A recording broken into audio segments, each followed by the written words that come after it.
আসসালামু আলাইকুম। সম্মানিত সুধীমণ্ডলী, আমি কিছু সম্পূরক কথা বলবো।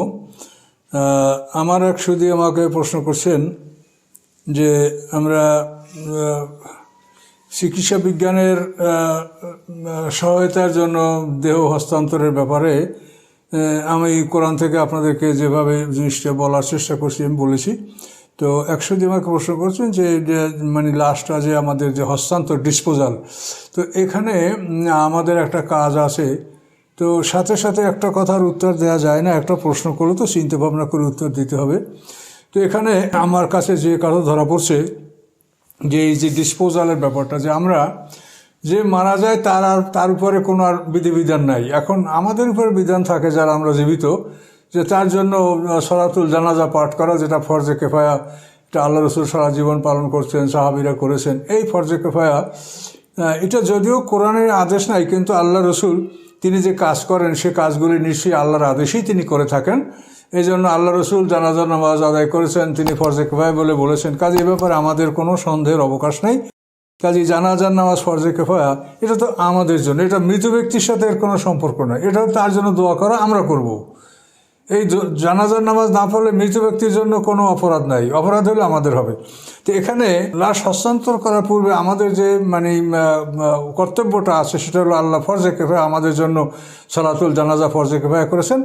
তো এই জন্য আমার মনে হয় যে এ ধরনের লাশ যদি কেউ ওসিয়ত করেন হস্তান্তরের জন্য, তো সেক্ষেত্রে নিয়মিতভাবে তাকে গোসল করানো হবে এবং গোসল করার পরে তার জানাজার নামাজও পাঠ করা হবে। জানাজার নামাজের পাঠের পরে তাকে হস্তান্তর করা হবে। এভাবে যদি হয় তাহলে আমাদের উপরে যে একটা দায়িত্ব থাকে জীবিতদের উপরে, সে দায়িত্বটা পালন হয়। কাজে এইটা পালন করার পরে হস্তান্তর করলে এই সমস্যাটা আর থাকে না।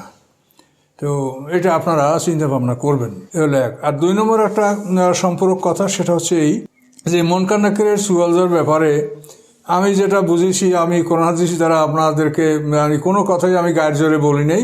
কোরআনের আয়াতগুলি কি বলেছে সেই হিসাবেই আমি বলেছি যে মানুষের যখন মৃত্যুর ফেরেশতা মানুষের কাছে হাজির হয় তখন থেকে আরম্ভ করে তার আর কোনো কৈফিয়ত আল্লাহ তাআলা শোনেন না। এটা কোরআনে একেবারে স্পষ্টভাবে বলা আছে, কোনো আলেম এতে দ্বিমত করতে পারবেন না। যে মৃত্যু ফেরেশতা হাজির হয়ে গেল তখন কাফেররা বলে রব্বির জীবন, আমার প্রাণটা ফিরিয়ে দেন, লা আলিয়া আমলু সালান ফিমা তারাক্তু, আমি যে ভালো কাজগুলি ছেড়ে দিয়েছিলাম এগুলো করবো।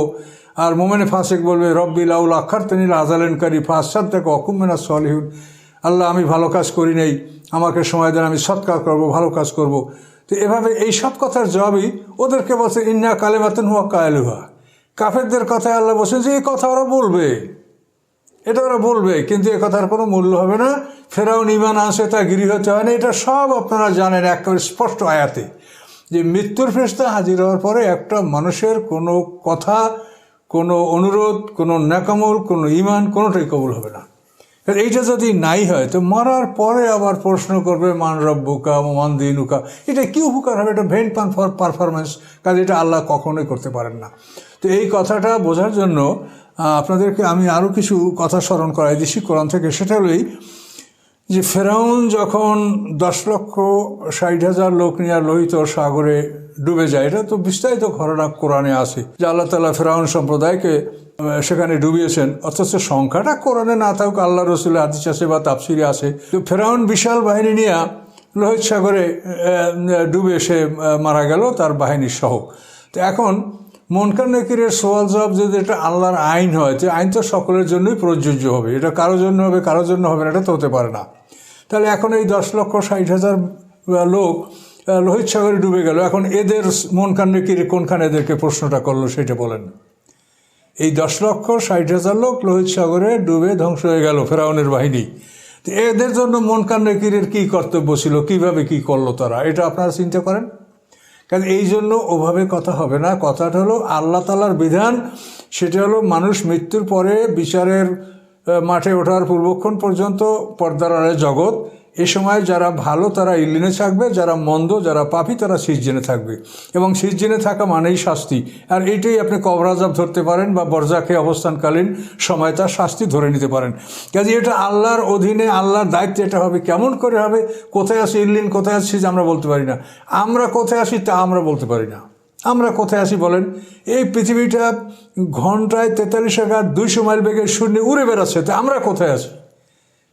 আমরা কোথায় আসি তাই তো আমরা বলতে পারি না। তো ইল্লিল সিজন কোথায় আসে, জান্নাত জান কোথায়, কী করে আমরা বলবো বলেন? আল্লাহ তাআলা যে জ্ঞান আমাদেরকে দান করে নাই সে জ্ঞান আমাদের নাই। আল্লাহ তো বলেই দিয়েছেন যে আমি তোমাদেরকে যেটুক জ্ঞান দিচ্ছি সেইটুক জ্ঞানেরই তোমরা মালিক, এর অধিক জ্ঞান তোমাদের নাই। তো এখানে এইসব বিষয়গুলি নিয়ে যেহেতু মানুষ ইনকুইজিটিভ, সে সবসময় অনুসন্ধিৎসু, সে অনুসন্ধানশীল, অনুসন্ধান না করলে তার মানুষের মন ভরে না। তো এই জন্য এগুলি না জানলেও কোনো অপরাধ নাই, কিন্তু মানুষ যেহেতু অনুসন্ধানী, জানতে চাবে, এই জন্য তাদের জ্ঞান, তারা যাতে একটা জিনিস বুঝতে পারে, বোঝার জন্য আমি কতগুলি লাইন তাদেরকে কোরআন থেকে দিয়ে দিচ্ছি যে এই লাইনে আপনারা একটু দেখেন, ভাবেন যে ফেরাউনের 10,60,000 বাহিনী লোহিত সাগরে ডুবে গেল, এখন এদের জন্য মন কান্নাকির কী করলো? কোথায় কি ডুব দিল নদীতে? না, তাদের জন্য কোথায় কি করলো বলেন? কাজেই এই জন্য না, যার মৃত্যুর পরে মানুষকে কবর দেয় এটা মানুষের সম্মান, মানুষকে যাতে পশুতে না খেয়ে ফেলে, তার লাশ পচে দুর্গন্ধ না হয় এবং কোনো অপমান না হয়, এই জন্য এটা হলো মানুষের সম্মান। কাজে এই জন্য মৃত্যুর পরে যদি সে অপরাধী হয় তার শাস্তি হবে, সে খারাপ জায়গায় থাকবে। আর যদি সে জান্নাতের অধিকারী হয় তার সে উন্নত জায়গায় তার ওয়েটিং রুম হবে। আর হাসরের ময়দান মধ্যে সবাই ওয়েটিং রুম, যদি কাফের হয় তার ওয়েটিং রুম হবে সিজিন, জেলখানায় তো বলাই আছে। কাজে এই জন্য কবর আযাব, মৃত্যুর পরে যে শাস্তি অপরাধীদের, এটা নিশ্চিত, এ ব্যাপারে কোনো সন্দেহ নেই। এবং এটা আমি বলেছি যে মৃত্যুর পরে কেন, মৃত্যুর সময়ই তাদের শাস্তি শুরু হয়ে যাবে, মৃত্যুর সময় মাইরে পিটিয়ে ফেরেশতারা তাদের জান কবজ করবে। তো এখানে আরেকটা বিষয় আপনাদের দৃষ্টি আকর্ষণ করছি, সেটা হলো এই যে মানুষের কবর দেওয়া হয়। আপনি অনুমান করতে পারেন যে পৃথিবীতে বড় বড় গোরস্থানে একটা কবরের উপরে 100-রও বেশি কবর দেওয়া হয়ে যাচ্ছে, শতাধিক কবর একটা কবর উপরে দেওয়া হয়ে যাচ্ছে। আপনি দেখেন আমাদের ঢাকার আজিমপুর গোরস্থান, তো সেখানে দেখেন, সেখানের গোরস্থানের ব্যাপারে আমরা অনুসন্ধান করে যা আমরা জেনেছি, সেখানে বছর অর্থাৎ 18 মাসের বেশি কোনো লাশকে ওই কবরে থাকতে দেওয়া হয় না। 18 মাস পরেই সেই কবরকে আবার ভেঙে চুরমার করে সমান করে তাকে আবার দ্বিতীয় কবর দেওয়ার জন্য সেখানে প্রস্তুতি নেওয়া হয়। 18 মাসের বেশি কোনো লাশকে রাখা হয় না। তাহলে এখন দেখেন 18 মাস পরে যখন ওই কবরটা চুরমার করা হয়, তাহলে তার গোশত মাংস তো প্রশ্নই আসে না, তা আজ পাওয়া যাবে না। তবে হাড্ডি বা অন্য কিছু পাওয়া গেলে সেটা তারা তাদের দায়িত্বে একটা বিশেষভাবে হয়তো সংরক্ষণ করে বা যা কিছু করার তা তারা করে কর্তৃপক্ষ। কিন্তু 18 মাস পর্যন্ত একটা মানুষ একটা কবরে থাকলো, এরপর আর ওই কবরে তার স্থান হলো না, আরেকজন ঢুকলো। তো এইভাবে একটা কবরে তো 100 লোক ঢোকে বা তার চেয়ে বেশি লোক ঢোকে, এবং ওই কবরে তার কিছু না কিছু অংশ মাটির সাথে অবশ্যই থাকে। তাহলে এখন 100 লোক ওখানে ঢোকলো, এখন যদি কবর আযাব কবরই হয়, তাহলে 100 লোকের একজন মুসলমান, একজন মোমেন, তারপরে একজন ফাসেক, একজন মোশেক, একজন মোনাফেক, এরকম তো বিভিন্ন স্তরে যারা ইমানদার, ইমানের দাবিদার, তাদের মধ্যে তো বিভিন্ন স্তরের পাপী মানুষ আছে। এরকম একটা কবরে 100টা লোক হয়তো দাফন করা হলো, তাহলে সেখানে যদি কবর আযাব বলতে আপনি কবরকেই বলেন, তাহলে এটা আপনি কীভাবে নিশ্চিত করবেন বলেন? কাজে এই জন্য কবর আযাব বলতে বিষয়টা ঠিক যে মরার পরে অপরাধীরা শাস্তির মধ্যে থাকবে, এটা সিজিনে থাকবে। এটা তো আমরা মরার পরে যা শাস্তি হবে না এমন কথা তো আমরা বলিনি, আল্লাহর কোরআন বলে না। কাজে মরার পরে অপরাধীদের খারাপ জায়গায় থাকতে হবে, সেটার নাম জেলখানা, সিজিন। এই জেলখানাকে এড়াবার জন্য মানুষ সারা পৃথিবীতে কত কষ্ট করে বেড়াচ্ছে, দেখেন না যে জেলে যাবে না, তো ওই সিজিন মানে তো জেলখানা। তো এই জন্য এইসব বিষয়গুলি যদি আপনারা চিন্তা ভাবনা করেন, তাহলে আপনাদের বিষয়টা স্পষ্ট হবে যে কবর আযাবের জন্য আপনারা কবরকে নির্ধারণ করেন না। কবর আযাব এটা বলা হয়েছে এই জন্য, যেহেতু আল্লাহ রসুল যে দেশে আসছেন, কোরআন যে দেশে নাজেল হয়েছে, সেই দেশের মোমেন কাফের ভালো মন্দ সবাইকে কবর দেওয়া হতো, এই জন্য তাদের জন্য কবর আযাব বলাটা এটা সমীচীন ছিল। তো এখন সারা পৃথিবীব্যাপী ইসলাম, সারা পৃথিবীর জন্য ইসলাম, মুহাম্মদ সাল্লাল্লাহু আলাইহি ওয়াসাল্লাম সারা দুনিয়ার মানুষের জন্য তিনি রাসূল। কাজে এরা সারা পৃথিবীর সাথে তুলনা করে কথা বলতে গেলে আপনি এটা কবর আযাব না বলে যদি আযাবে বারজাক বলেন, তাহলে আর সমস্যা থাকে না।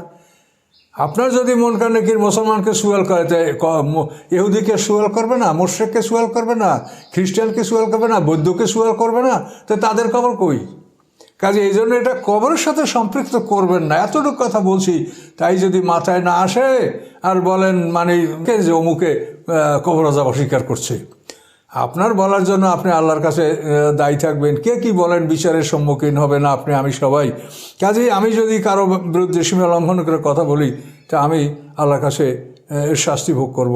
আর আমার বিরুদ্ধে কেউ যদি সীমা লঙ্ঘন করে সেও আল্লাহর কাছে যাবে, শাস্তি ভোগ করবে। এই জন্য আমি কারো উপরে আমি দুঃখিত না, আমি বলি বরং অনুরোধ করি যে আপনারা বিষয়টা বোঝার চেষ্টা করেন।